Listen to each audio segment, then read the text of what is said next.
What's up, vinyl community? It's your boy Chris.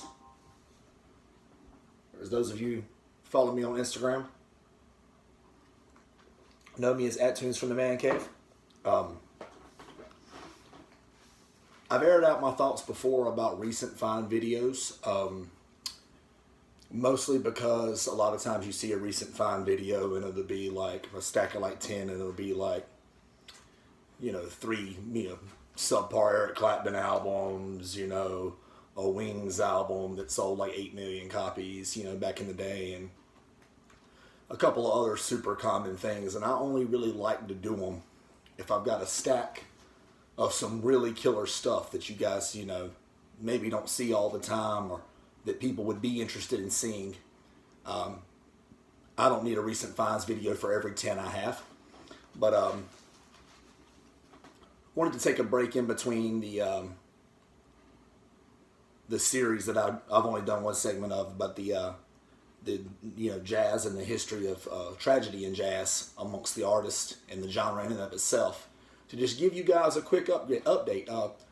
If you follow me along on Instagram, chances are you've probably seen most of these, but I realized a minute ago that a lot of you guys do subscribe to this channel that don't follow me on Instagram, so I just want to give you a quick run through of a stack of really, really, really killer stuff that I found here lately.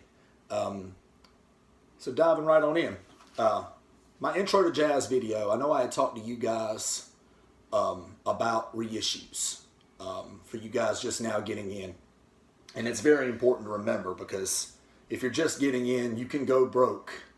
You can go broke searching the world for original jazz presses, Lord knows. So it's important to know. The first one I'm going to show you is not a cheap reissue, but then again, I also explained in the video that even the reissues are getting pricey these days. But Hank Mowgli's Roll Call, this is one of my favorite albums ever. This is a Japanese press. It's from the original master tapes. If you guys look really close, mono press, the OBI up here on the top as opposed to on the side like you often see with the Japanese presses. I wanted to feature this one from the very beginning to just talk about the quality of this pressing. A buddy of mine had gotten an original mono of Roll Call, and obviously he wasn't going to sell me that one, but he knows how much I love the record and how much I love Mowgli, and knew I wanted a copy, so he's like, dude, this reissue is definitely the best reissue I've ever heard. It's killer. It's, all the way down, to every detail is exactly like the original mono without being the original mono. And he wasn't lying. If you look at it, it's got that same feel, the same weight of an original Blue Note press. The labels, it's got the West 47 63rd Street. It's got the, the beautiful, glossy cover, the whole nine. I mean, really, this was really done with care. The only problem with this, of course, this reissue is A, it's Japanese. B, it's expensive. It is. The amount he sold me to was a good amount. Sold it to me for was a good amount, and he cut me a deal.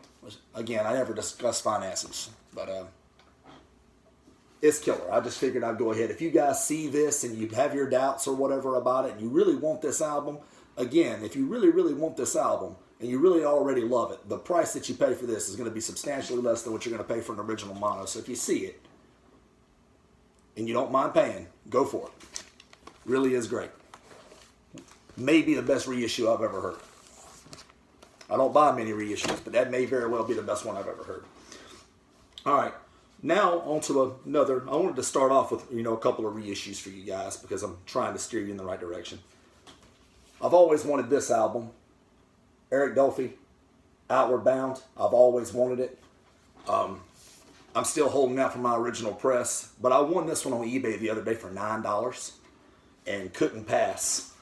Like, this will definitely do me until I can, stumble across the original that I want someday. All right, I'm a big advocate of this series. If you look at it, it's got the original Prestige label. There's nothing different about the label. It's still a cool ass label. You know, the cool prestige labels we all love. But it's an OJC reissue. And OJC stands for Original Jazz Classics. I'm a big advocate of original jazz classics, and I recommend them to anybody getting into jazz because they're cheap. We're talking about usually between $15 and $30. There are a couple of exceptions every now and then. But again, I won this one on eBay for $9. And I couldn't pass. So, this one could belong to one of you guys one day when I stumble upon my original copy. But it will definitely hold until then. And so for any of you guys wondering about getting, you know, a lot of these classics at a good price, Original Jazz Classics is a good way to go. It really is. They're not going to be as good as your original monos or stereos, of course, but it's a great way to go. All right. I had been looking for this one for a while until the other day. Did a deal. My boy Noble Records, Dylan. I had looked for this one for a long time, and he had it for a long time, evidently.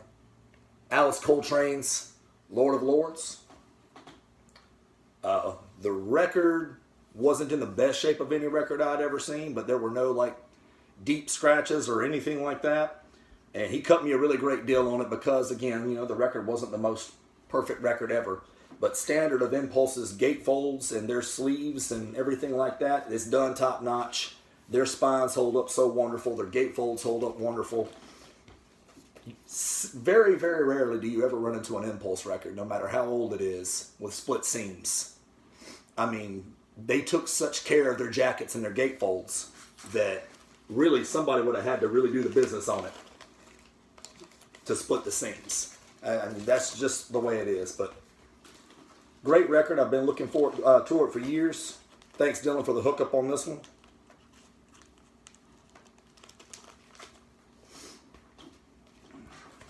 Next up, Art Blakey and the Jazz Messengers. Meet You at the Jazz Corner of the World, Volume 1. This is a killer album, just like every Art Blakey and the Jazz Messengers album. Art Blakey never put out a bad record. I'm a firm believer in that. I will argue with anybody who will say the otherwise. Art Blakey is a genius. Art Blakey is my favorite jazz drummer of all time. Jazz god, in my opinion. I didn't have a copy of this. I had been looking for a copy for years. Unfortunately, this one is not the original stereo. You see the blue label, the solid blue label on the back. I've always wondered why they bothered going away from the standard traditional Blue Note label. It's my favorite label on any records, period. But these are still very solid, and again, you can get these a lot cheaper than you can the original stereos or monos. So also a good place to go for these, and I'm just very happy to have it. It will hold me over until I find my original someday. More Blakey. A Night in Tunisia. Now, you guys are looking at it and you're no doubt thinking, man, that cover doesn't look like I remember it. Well, that's because it's on a different label. The original press of it, the first round of it, was on a label Vic. It's the name of VIK. This one is on RCA. And I believe this is a second pressing of it. But again, two different labels, two different covers. They're similar in some ways, but it's two different covers. And killer release, and really, really awesome. Beautiful cover in and of its own right. I prefer the Vic cover, but still. Beautiful and a phenomenal record. Alright, I showed you guys some awesome reissues. I'm going to get towards some more original stuff.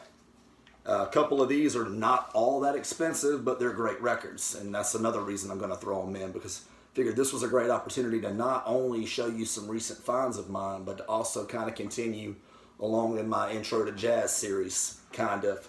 And, hip you guys to some more relatively cheap, awesome jazz records, as well as some great reissues, as I've showed you so far. Cannonball Alley Sextet in New York. Original Riverside. Mono press. This one's got Nat Adderley, of course. Yusef Lateef. This is a phenomenal record. And usually I often see it for $40 and under. Often for the original presses. I've seen it for 15 or 20.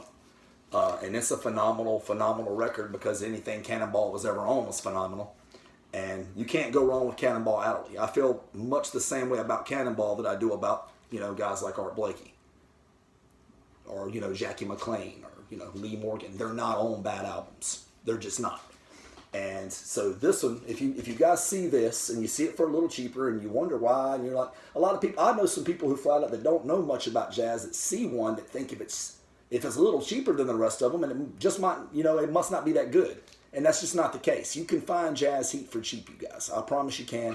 This is a good example. If you see it, Tonto, jump on it. It's a damn good album. Next up, the Max Roach 4 plays Charlie Parker. It's a stereo press on Mercury and Marquee Jazz. And it's got Kenny Dorham, Hank Mowgli, and Nelson Boyd on it. This is another great example of one that you can find a little cheaper, but it's a freaking killer record. So good. I highly recommend it if you see it. The percussion, of course, is awesome because it's Max freaking Roach. Yeah, one of the greatest jazz percussionists of all time. And then it's got Mowgli and Dorham on it. I mean, how are you ever going to go wrong with that? Jump into an original press that I scored for my boy. If you watch this,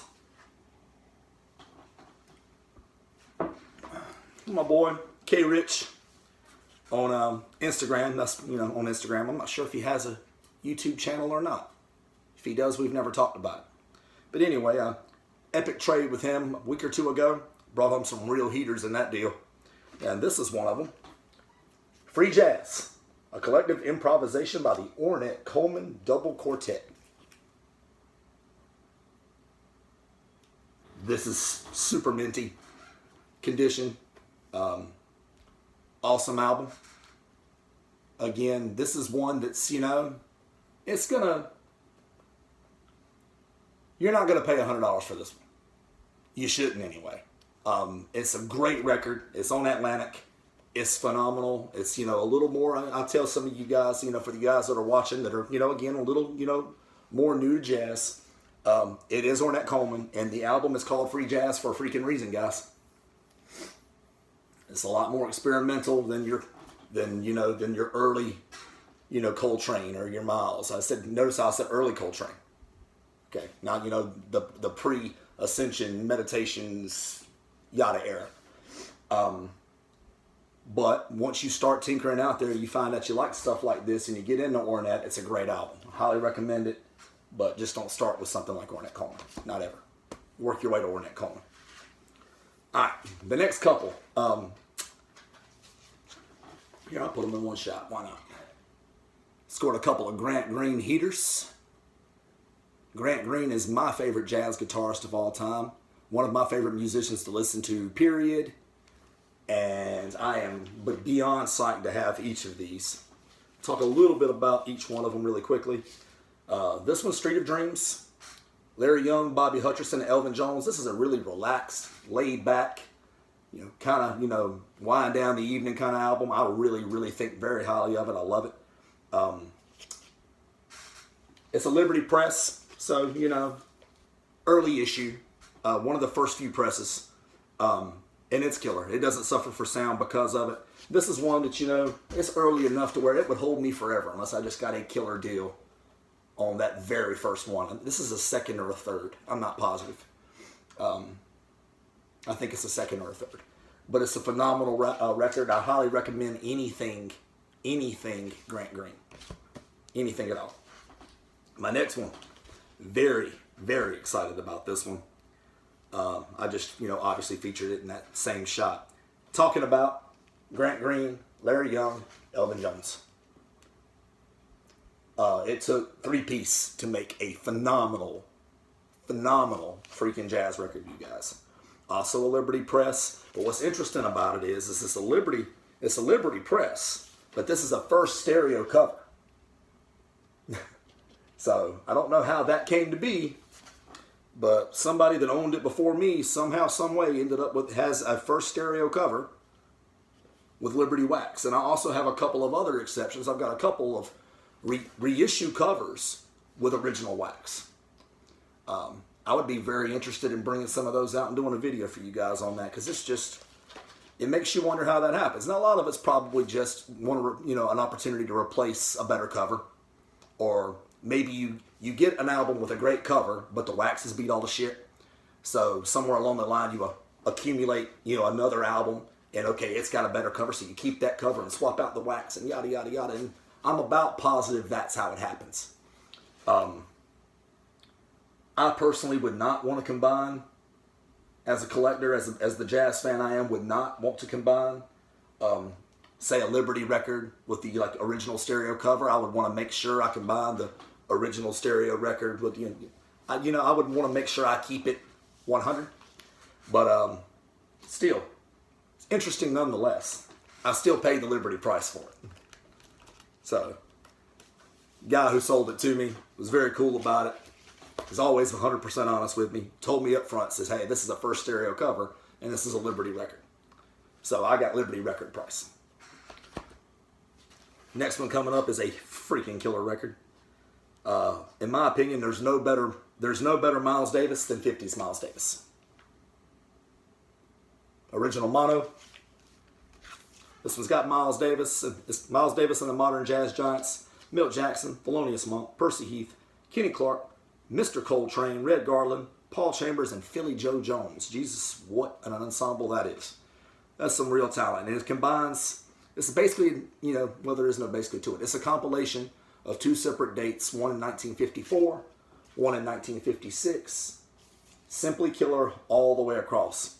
And I love, I just noticed this is cool. I bought it, of course, and it came with the sleeve.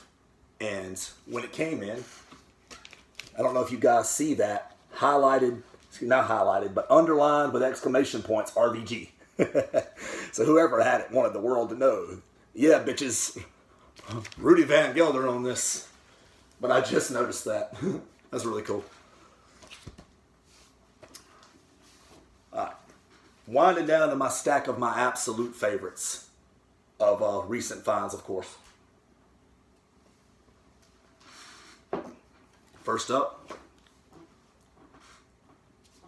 right now, Jackie McLean, original mono pressing. Of course, the full treatment. It's got the New York labels, the whole nine for you guys. It sounds freaking phenomenal. It's in phenomenal shape. Jackie McLean, again, I would put in the list of jazz artists that probably never played on a bad album. If he has, I haven't heard it. And for me, this is probably the best of the best. Of all the great records, this is probably the best one. I am really, really, really psyched to have this one. Larry Willis, Bob Cranshaw, and Clifford Jarvis showcase this one. Just such a magnificent record, guys. Highly recommend it. Score yourself a reissue, you guys. And, they are there to be found. Get yourself one. Get this record into your life. Next up, again, scored in a trade a couple of weeks ago with my boy K Rich on Instagram. Lee Morgan, Search for the New Land. Phenomenal album. You guys know my affinity for Lee Morgan. Features the great talents of Wayne Shorter, Grant Green, Herbie Hancock, Reginald Workman, and Billy Higgins. Talk about some talent on this bad boy. The original New York labels, the whole nine. Killer condition. I've spun it through a couple of times already. I got to tell you guys, it sounds magnificent. It sounds like it came hot off the presses a couple of weeks ago. I mean, it really, really sounds phenomenal. Thanks, K Rich, for hooking me up with that one, buddy. I really appreciate it. All right. Scored in a trade from my buddy at Noble Records, Dylan. I have no idea how to pronounce this word. I hope I don't torture it. But it's Art Blakey and the Jazz Messengers. I'm not sure if you say Buhana's Delight or Buhana's Delight. I'm not positive about that. But the emphasis of that word, of course, is when Art converted to Islam, changed his name. That's his changed name. But this one features the talents of Freddie Hubbard, Wayne Shorter, Curtis Fuller, Cedar Walton, and Jimmy Merritt. Just like every other Art Blakey record, absolutely 100% phenomenal.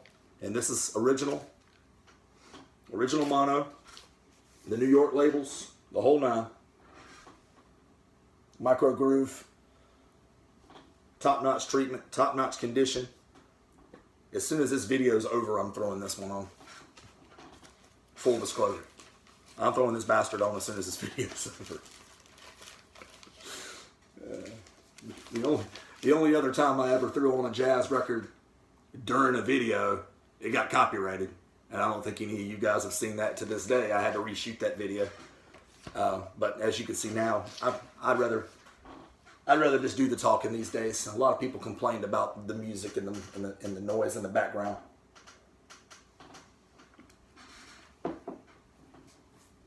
And I don't want to shoot a video more than once. Okay, this one, in my opinion, is one of the greatest Blue Note sessions of all time.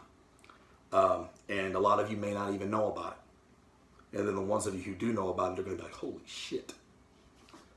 Soul Stirring, Benny Green. You guys had better look at the cover of that one without all the glare from the sleeve. What a phenomenal record. One of the greatest Blue Note sessions ever. You guys know how I wag and wheel. This is an original mono pressing. It was not cheap. I don't give a damn. I found a way to make it happen just like I always do. Man, nothing like an original mono Blue Note, guys. Nothing like it. The label is a little faded, but it's got, you know, the micro groove, the West 47 West 63rd labels, full treatment. It's beautiful. It sounds phenomenal. And again, one of the top 3 or 4 Blue Note sessions ever, in my opinion, in my estimation. It's a great, great record. I don't know how many times it's been reissued. I have no idea. This was one that before I owned it myself, I'd never even seen in person, so I'm not sure. But if you guys have a way, if you have a means, for a lot of you guys who have taken my recommendations on here, and I know in particular there are several of you because you guys message me a lot. But this is one I highly recommend. Highly recommend. Benny Green, Soul Stirring. And because, you know, I know I'm a sucker for the personnel. Obviously, I've told you guys. Benny Green plays on it. Obviously, his record. Billy Root, Elvin Jones is on the drums. Sonny Clark. Can't go wrong with Sonny Clark. And Jugs on it. On the tenor. Gene Ammons. An absolutely phenomenal album, guys. Again, if it's been repressed, find a way to get it into your life. Phenomenal. I can't recommend that one enough. And out of the entire stack I just had, I think this is my favorite piece. Out of everything that because I just can't freaking believe I own this. And I can't believe I own this at all. It's Donald Byrd's Off to the Races. Look at that cover. Isn't that just a sweet ass cover? I love the colors. I mean, the Blue Note just did top-notch everything. They did the wax better than everybody. They paid for rehearsals for their musicians so that when you hear the work in and of itself, you're hearing a product that has been fine-tuned. From the musician standpoint, from the covers, the photos. Look at that badass car. Donald just looks cool as hell. The colors, the red, the orange, the yellow, everything just works. And I'm sitting here swooning about the cover when I should be paying more attention to the music itself, because Lord knows this is a kick-ass album. Jackie McLean plays on it, Pepper Adams, Wynton Kelly, Sam Jones, and Art Taylor. Original mono press. Again, you guys know how I roll. West 47, 63rd Street labels. Gorgeous. Just gorgeous all the way around. And I've had, obviously, the last couple of months, it's been a while since I did one of these types of videos for you guys. I've obviously gotten a shitload over the last few months, and plenty more that I could have threw in there, but I wanted to keep this video for me short, because you guys who have watched my videos know that I like to talk. I have a tendency to get all my videos over 30 minutes. So this is going to be one I'm trying to keep under 30 for you, and I'm going to succeed. I highly recommend every album I just showed you guys. Go dig out some reissues.